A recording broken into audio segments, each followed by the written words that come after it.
আসসালামু আলাইকুম, সাতক্ষীরা কুকিংয়ে আপনাদের স্বাগতম। আমি আবারও চলে এসেছি নতুন একটা রেসিপি নিয়ে। আজকের রেসিপি পোয়া পিঠা। এই পোয়া পিঠাটা বানানোর জন্য আমি কিন্তু কোনো রকম চালের গুঁড়ি নেইনি, শুধুমাত্র সুজি আর ময়দা দিয়েই বানিয়েছি।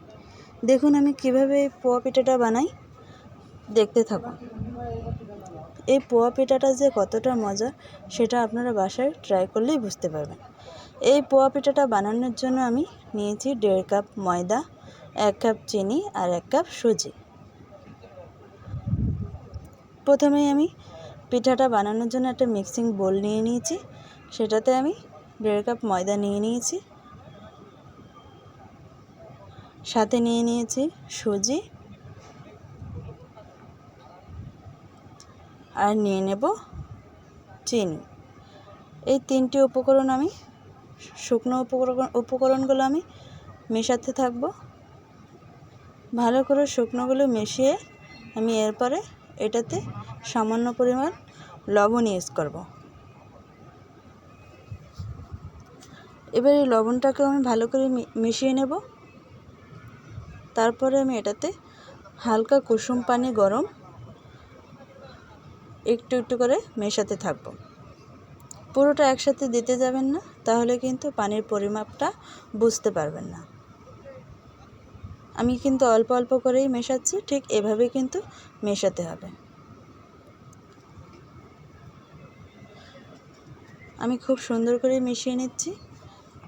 আমি কিন্তু বারবার অল্প অল্প করে কিন্তু পানি দিচ্ছি, আমি কিন্তু একেবারেই দেইনি। আপনারা ঠিক এভাবেই মিশিয়ে নেবেন। আমার এই মিক্সিং বোলটা ছোট হয়ে গেছে বলে আমি একটা বড় মিক্সিং বোল নিয়ে নিয়েছি। সেটাতে আমি ভালো করে মিশিয়ে নেব। ব্যাটারটা হয়ে গেলে আমি 10 মিনিটের জন্য চাপা দিয়ে রেস্টে রেখে দেব। 10 মিনিট পর ফিরে এলাম।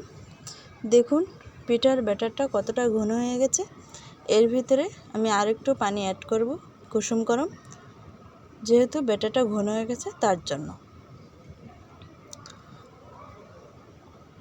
এবং এরপরে খুব ভালো করে পিঠার ব্যাটারটা ফাটিয়ে নেব। খুব ভালো করে ফাটতে হবে। এই পিঠার ব্যাটারটা যতটা ফাটাবেন ততটাই পিঠাটা স্মুথ হবে এবং ফুলকো ফুলকো পিঠা হবে।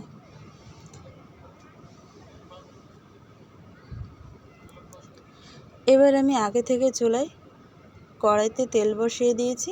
সেই তেলের ভিতরে গরম তেলের ভিতরে আমি পিঠার ব্যাটার কিছুটা দিয়ে দেব এবং অপেক্ষা করব কিছুটা ফোলার। সাইড থেকে যখনই দেখব একটু করে ফুলছে, তখনই আমি একটি চামচের সাহায্যে সাইড থেকে গরম তেলগুলি একটু করে পিঠার উপরে দিতে থাকব, যেহেতু পিঠাটা যেন খুব তাড়াতাড়ি ফুলে যায়। এই টিপসটা অনেকটাই মনে রাখবে।